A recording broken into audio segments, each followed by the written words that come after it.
بسم اللہ الرحمن الرحیم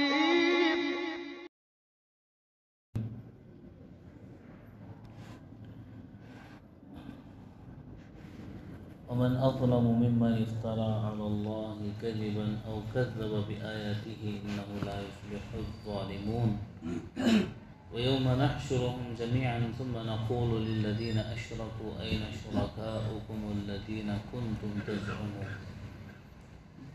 ثم لم تكن فتنتهم إلا أن قالوا والله ربنا ما كنا مشركين صدق الله العظيم۔ سورہ انعام آیت نمبر 21 اللہ رب العزت ارشاد فرماتے ہیں، اس سے زیادہ اور کون بے انصاف ہوگا جو اللہ پر جھوٹ بہتان باندھے یا اللہ تعالیٰ کی آیات کو جھوٹا بتلا دے۔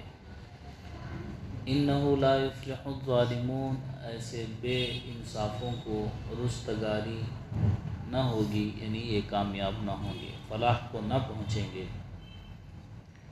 فلاح کامیابی کیا ہے اس کو اللہ رب العزت نے آگے ذکر کیا کہ وہ وقت بھی یاد کرنے کے قابل ہے جس روز ہم ان تمام مخلوق کو جمع کریں گے، پھر ہم مشرکین سے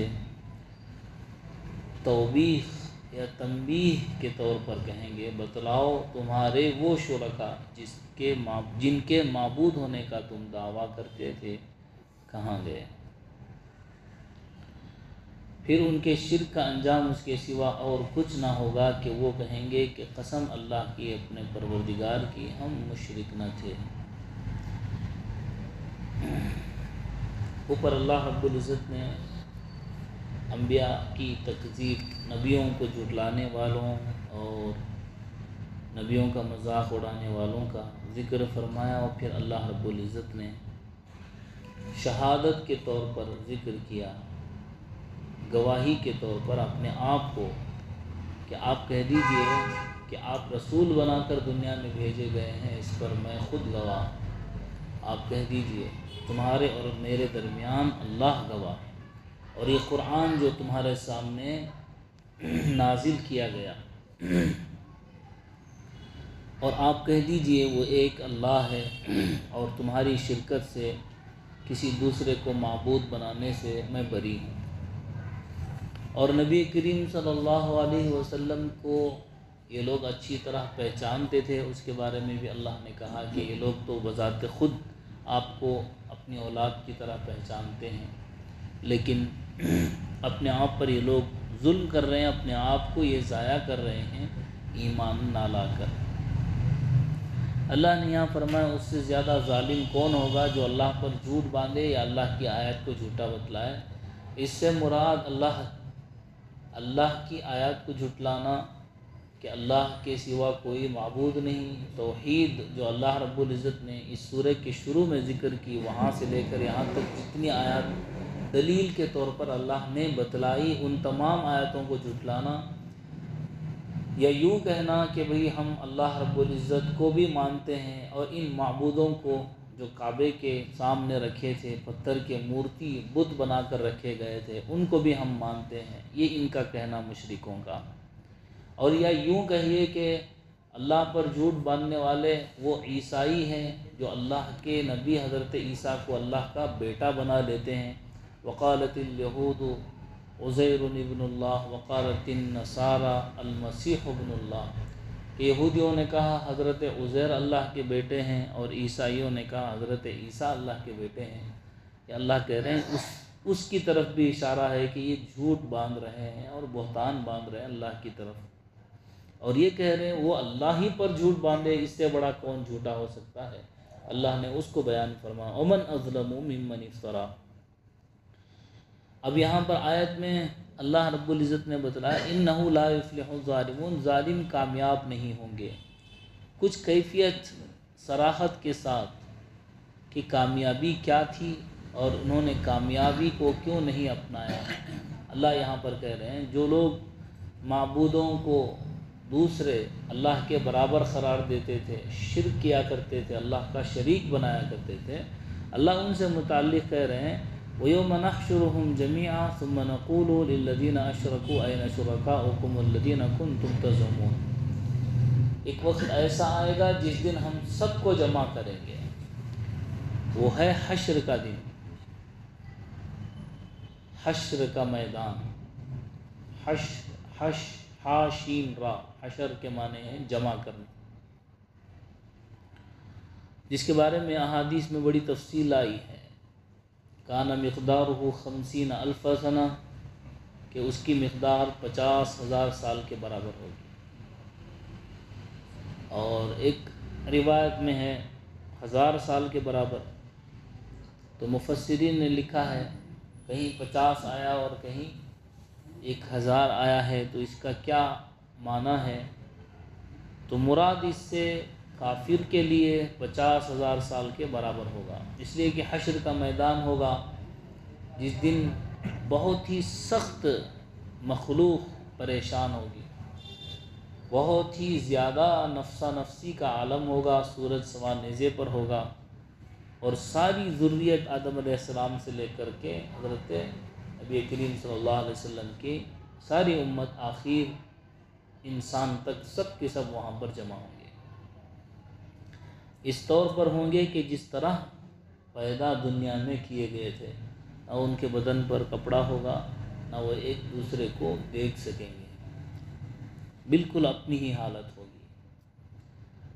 جب یہ حدیث بیان کی گئی تو حضرت عائشہ رضی اللہ تعالیٰ نے فرمایا کہ جب حشر کا میدان ہوگا سب بے لباس ہوں گے کہ کیا ایک دوسرے کی طرف نظر نہیں کریں گے؟ حضرت عائشہ رضی اللہ تعالیٰ کے جواب میں آپ صلی اللہ علیہ وسلم نے فرمایا، جس طرح آدمی کو گھبراہٹ کے عالم میں ہوش حواس نہیں ہوتے، گھبراہٹ کے عالم میں ہوش و حواس نہیں ہوتے اور اس کو ارد گرد کا پتہ نہیں ہوتا، جیسے سوئے ہوئے آدمی کو ایک دم سے ڈرا دیا جائے تو وہ ہڑبڑا کر جس طرح اٹھے گا، تو وہ اسی طرح کی حالت حشر کے میدان میں ہوگی، اور ایک دوسرے کی طرف دیکھنے کی تو توجہ بھی، خیال بھی نہ جائے گا۔ بہت سی مرتبہ غم میں یا جو ہے گھبراہٹ میں اس طرح کی بات ہوتی ہے کہ آدمی پاس بیٹھے ہوئے آدمی کو دیکھ نہیں سکتا، تو اس طرح کی حالت ہوگی، اور یہاں تک کہ ہر آدمی اپنے اعمال کو لیے ہوئے ہوگا کہ میرا آج کیا ہوگا۔ ہر ایک آدمی کی زندگی اپنے سامنے ہوگی، وہ سوچے گا کہ آج میرا کیا ہوگا، یہاں تک کہ انبیاء علیہم السلام بھی اسی فکر میں ہوں گے، اور بڑا سخت دن ہوگا، بہت سخت دن ہوگا، اتنا سخت دن ہوگا کہ جس کی شدت کو بیان کرتے ہوئے لوگ کہیں گے اے اللہ اگر چاہے تو آپ ہمیں جہنم میں ڈال دیجئے، لیکن یہاں سے ہٹا دیجئے، میدان حشر سے ہٹا دیجئے۔ اس کی سختی کا یہ عالم ہوگا۔ ایک ہے عذاب ہونا اور ایک ہے ذہنی طور پر آدمی کا پریشان ہونا، ان دونوں میں بڑا فرق ہے۔ کسی کو تکلیف دی جائے، کوئی مارا جائے، یہ الگ بات ہے، لیکن ذہنی طور پر آدمی کی رسوائی بڑی سخت ہوتی ہے۔ جیسے حشر کا میدان ہوگا تو سارا عالم سامنے ہوگا، گویا کہ پورے اعمال اس دن کھول دیے جائیں گے۔ اس دن جو ہے کسی چیز کے جھٹلانے کی امید بھی نہیں ہوگی۔ ایک ایسا دن ہوگا کہ جس میں آدمی سوچتا رہے گا، ایک حدیث میں آتا آدمی انگلی زبان دانتوں کے درمیان میں رکھ لے گا اور اس کو چباتا جائے گا، یہاں تک کہ مونڈھے تک پورا ہاتھ اپنا چبا جائے گا، اور اس کو احساس نہیں ہوگا کہ میں نے کیا کر لیا۔ تو آدمی کا جب اچانک جو ہے سارا مال، گھر، جائیداد سب تباہ ہو جائے، جس طرح آدمی کو خوف و ہراس اور غم ہوگا، بالکل اسی کی طرح ایک کیفیت ہوگی جس کو بیان نہیں کیا جا سکتا۔ اتنا خوف اور اتنا دہشت کا عالم ہوگا جس کو اللہ رب العزت حشر کا میدان کہہ رہے ہیں، اور احادیث میں اس کی لمبی تفصیل آئی ہے کہ سارے عالم جو ہے حضرت آدم علیہ السلام کے پاس، حضرت ابراہیم علیہ السلام کے پاس، اسی طرح ہر نبی کے پاس جائیں گے، یہاں تک کہ اللہ کے نبی صلی اللہ علیہ وسلم کے پاس آئیں گے، تو اس وقت اللہ رب العزت کے سامنے پیش ہونے کا بھی ڈر ہوگا، جس طرح کہ عدالت میں پیش ہوتے ہوئے ایک آدمی کو خوف و ہراس اور ایک طرح کی پریشانی جو ہوتی ہے یا کسی کے سامنے کھڑے ہونے میں، جیسے شاگرد ہے استاد کے سامنے کھڑے ہونے میں، پرنسپل کے سامنے کھڑے ہونے میں، اس وقت کو ہم یاد کریں کہ جس وقت ہمارا جرم ثابت ہوا ہو یا ہماری شکایت دفتر میں پہنچ گئی ہو اور ہم کو بلایا گیا ہو، تو ہماری جو حالت ہوتی ہے اس کا اندازہ ہم تھوڑا کر لیں۔ ہم نے بھی اسکول پڑھی ہوگی، کبھی پرنسپل کے آفس میں بلائے گئے ہوں گے، ہم نے بھی مدرسہ پڑھا ہوا ہوگا، کبھی استاد کے آفس میں بلایا گیا ہوگا۔ وہ جو کیفیت ہوتی ہے بالکل، بلکہ اس سے ہزاروں گنا زیادہ، ہزاروں درجے زیادہ اللہ رب العزت کے اس دربار میں پیش ہونے پر ہوگی۔ عجیب کیفیت بیان کی گئی ہے۔ اللہ رب العزت اسی کو روز جزا کہا ہے، مالک یوم الدین کہا ہے، بدلے کا دن کہا گیا ہے، حشر محشر کا میدان کہا گیا ہے۔ الغرض اللہ کہہ رہے ہیں وَيَوْمَ نَحْشُرُهُمْ جَمِيعًا، وہ وقت یاد کرنے کے قابل ہے جب ہم ساری مخلوق کو جمع کریں گے، اور پھر وہ مشرکین جنہوں نے شرک کیا تھا ان سے کہا جائے گا أَيْنَ شُرَكَاؤُكُمْ، کہاں ہیں تمہارے شریک جن کو تم کہا کرتے تھے کہ یہ ہمارے حاجت روا ہیں، یہ ہمارے یہ جو ہے بارش برسانے والے ہیں، یہ اولاد دینے والے ہیں، یہ فلاں ہیں، وہ فلاں ہیں۔ ان مشرکین کو مخاطب کر کے کہا جائے گا کہاں ہیں۔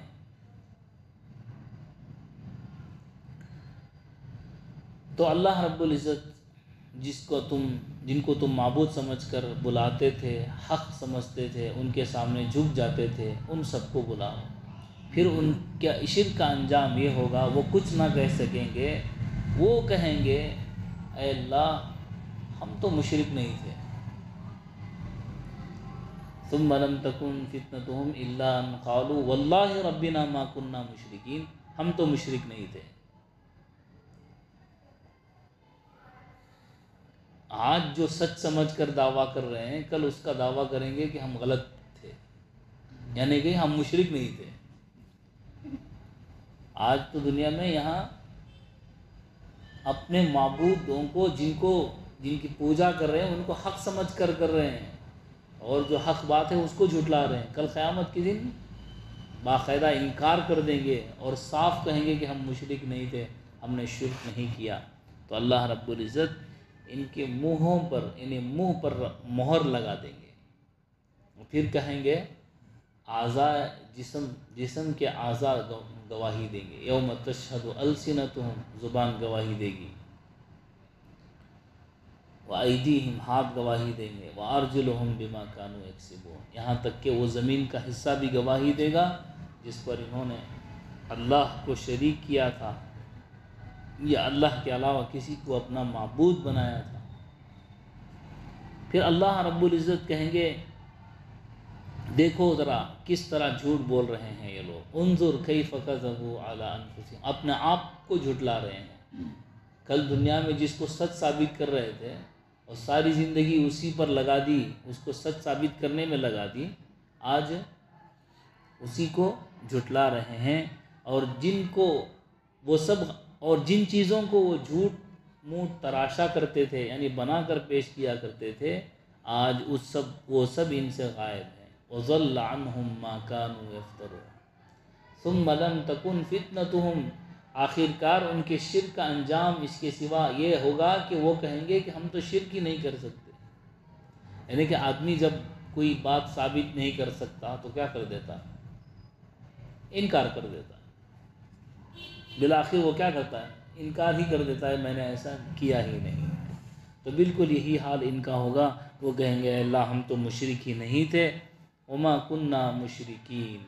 تب اللہ کہیں گے انظر کیف کذبوا، دیکھو تو اپنے آپ پر کہ یہ لوگ کس طرح اپنی جانوں پر جھوٹ بول رہے ہیں۔ جن چیزوں کو وہ دنیا میں ثابت کیا کرتے تھے، دلیل کے طور پر بتایا کرتے تھے، دوسروں کو بولا کرتے تھے، کہا کرتے تھے کہ یہ ہمارا خدا ہے، یہ ہمارا نفع پہنچانے والا، یہ اس طرح ہے، لیکن یہ سب کا سب جھوٹ ان پر آج واضح ہو گیا ہے۔ وَضَلَّ عَنْهُمْ مَا كَانُوا يَفْتَرُونَ، وہ سب باتیں تھیں وہ جنہوں نے اس کو تراشا تھا، جھوٹ باندھ کر بنایا تھا، وہ سب آج غائب ہو گئے ہیں، یفترون، جھٹلا دیے گئے ہیں۔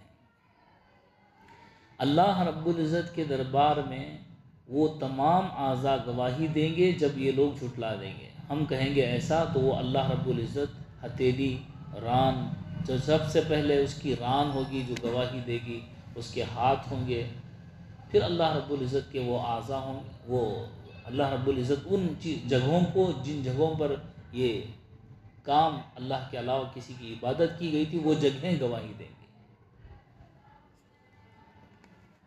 یہ حشر کا میدان ہوگا جہاں پر تمام لوگوں کو نفسا نفسی کے ساتھ کھڑے ہوئے دیکھا جائے گا.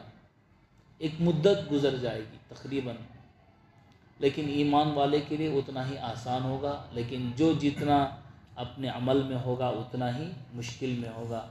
کہیں ایک روایت میں آتا ہے آدمی اپنے عمل کے بقدر پسینے میں ہوگا اس حشر کے میدان میں.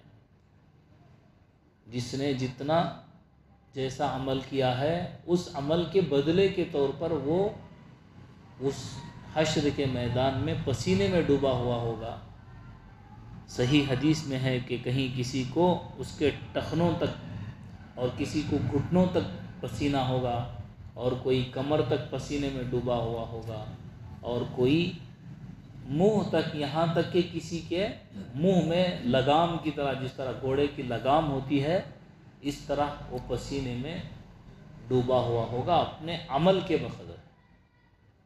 اسی لیے اللہ کے نبی صلی اللہ علیہ وسلم نے دعا مانگی اللہم حاسبنا حسابا یسیرا، اللہم حاسبنا حسابا یسیرا. ایک ہے قیامت کا قبر کے بعد اعمال کے طور پر اسے بتلا دینا، اور ایک ہے فیصلے کا دن ہونا. قبر جس کی بھی جو بھی مر جاتا ہے اس کی قبر میں کھڑکی کھول دی جاتی ہے. اگر اس کے اعمال اچھے ہوں گے تو جنت کی کھڑکی کھول دی جائے گی، وہاں کی نعمتوں کو دیکھتا رہے گا کہ قیامت قائم ہو جائے گی. عمل کا بدلہ قبر میں نہیں ملے گا، قبر کا بدلہ آخرت میں ملے گا، لیکن اس حالت میں وہ گزرے گا جس حالت میں وہ ہوگا. یعنی اچھی حالت میں ہوگا تو اچھی حالت سے قبر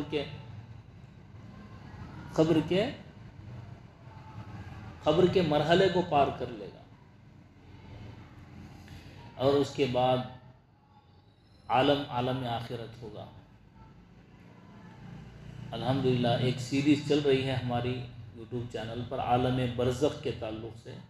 اس میں آپ کو تفصیل سے بتلایا گیا ہے اس میں کہ عالم کیا ہے، عالم ارواح کیا ہے، عالم دنیا کیا ہے، عالم برزخ کیا ہے، اور عالم آخرت کیا ہے. اس میں تفصیل سے بتلایا گیا ہے. آپ اس میں قبر کی کیفیت اور قبر کے بعد کی زندگی سے لے کر قیامت کا دن آنے تک جو احوال ہوں گے اس کو اس میں تفصیل سے بیان کیا گیا ہے. سننے والے حضرات وہاں پر سن سکتے ہیں. تو یہاں پر دیکھیے آپ ثم نقول للذین اشرکوا، جب بات کے ثابت کرنے کا وقت آتا ہے تو وہ لوگ ثابت نہیں کر سکیں گے.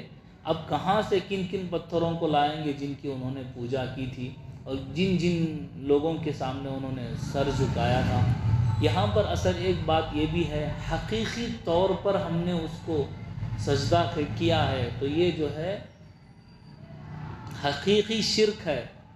ایک ہے کہ ہم اپنے کاروبار کو بھی اپنے اللہ کی طرح پالنہار سمجھتے ہیں، تو گویا کہ ہم تجارت اور بزنس کو بھی اپنا رب بنا رہے ہیں، اپنے کام کاجوں کو.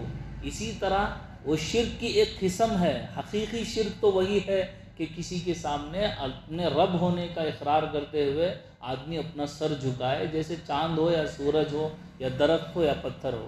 لیکن آدمی اپنے کام کاج میں بھی اپنے دل میں بت بنا ہوا ہے، بت بنا کے رکھے ہوئے ہیں کہ کہیں مال کو بت بنایا ہوا ہے کہ مال ہی کی محبت میں صبح و شام ہے، اسی کو اپنا کارساز سمجھ رہا ہے، کام اسی سے میرا چل رہا ہے. یعنی اس کی محبت کو اس درجے غالب کیا ہوا ہے جس درجے اللہ کی محبت آنی چاہیے تھی، یا اسی کو کار فرما سمجھ رہا ہے. تو یہ بھی ایک طرح کا شرک ہے.